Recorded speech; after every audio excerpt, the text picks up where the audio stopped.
Sudah cukup lama nama Andika Perkasa hilang dari ruang publik setelah serah terima jabatannya sebagai Panglima TNI kepada Laksamana Yudo Margono 20 Desember 2022 dan resmi purna bakti dari ketentaraan sejak 1 Januari 2023, Andika Perkasa belum lagi tampil ke depan publik. Andika Perkasa asik menikmati hari-harinya sebagai orang biasa, meski tetap menjadi warga sipil yang terhormat. Meski begitu, bukan berarti namanya benar-benar sudah hilang dari ruang publik.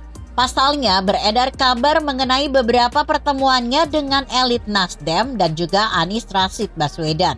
Kabar tersebut kembali menguatkan spekulasi mengenai kemungkinan menantu mantan Ketua Badan Intelijen Negara (BIN) AM Hendro Priyono itu didapuk sebagai calon wakil presiden pendamping Anies Baswedan untuk pemilu 2024. Kans Andika Perkasa ini tak lepas dari elektabilitasnya yang cukup mumpuni. Kita masih ingat, beberapa waktu lalu nama Andika masuk sebagai satu dari 3 kandidat capres Nasdem, bersanding dengan nama mantan Gubernur DKI Jakarta Anies Baswedan dan Gubernur Jawa Tengah Ganjar Pranowo. Meski pada akhirnya Nasdem memutuskan untuk mengusung Anies sebagai Capres 2024, namun kursi calon pendamping Anies masih belum diisi. Penunjukan Andika Cawapres Anies bisa menjadi solusi dari kebuntuan koalisi Nasdem Demokrat PKS soal sosok calon RI 2. Sebab meski sudah lama gembar-gembor bakal bekerja sama, ketiga partai belum juga resmi berkoalisi. Sudah bukan rahasia lagi, rencana pembentukan koalisi perubahan tersebut terganjal kata sepakat soal figur cawapres. Terlepas dari spekulasi mengenai duet Anies Andika Perkasa, seperti yang kembali diramaikan, sikap Demokrat dan PKS masih belum berubah. Demokrat masih berupaya menggolkan Agus Harimurti Yudhoyono. Sementara PKS juga masih kekeh menjagokan Ahmad Heriawan, Wakil Ketua Dewan Suro PKS yang juga mantan Gubernur Jawa Barat 2 periode.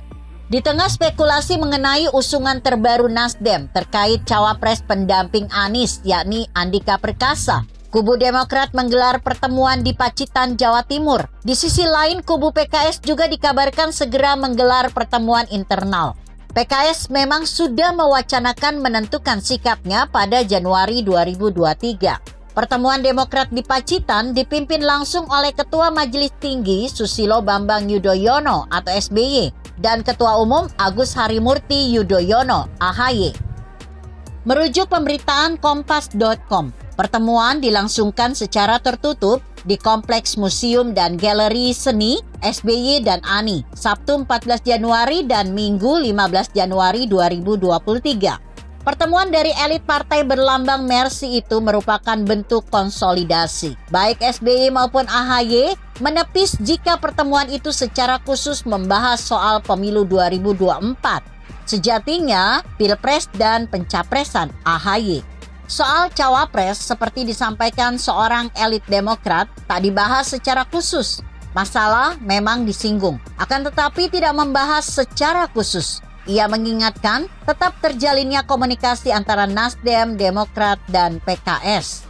Beberapa waktu lalu Nasdem pernah menegaskan bahwa rencana pembentukan koalisi perubahan bisa saja mandek seandainya Demokrat maupun PKS bersikeras mengajukan kandidat cawapresnya masing-masing.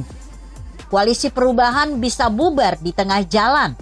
Pernyataan elit Nasdem tersebut langsung ditepis Demokrat dan PKS. Bagaimana koalisi bisa bubar kalau terbentuknya saja belum? Namun Demokrat maupun PKS juga sama-sama menyebutkan bahwa sejauh ini mereka tetap menyepakati pembentukan koalisi perubahan. Dari Pacitan, SBY juga bicara soal pencapresan. Presiden ke-6 Republik Indonesia itu menegaskan bahwa calon presiden dan calon wakil presiden di Pilpres 2024 tak selalu disiapkan khusus oleh pihak-pihak tertentu. Pernyataan SBY belum mendapat respon dari kubu Nasdem atau PKS. Tanggapan justru datang dari PDIP, Hendrawan Supratikno, politikus senior Partai Banteng Moncong Putih, menegaskan bahwa pemimpin tidak terlahir begitu saja.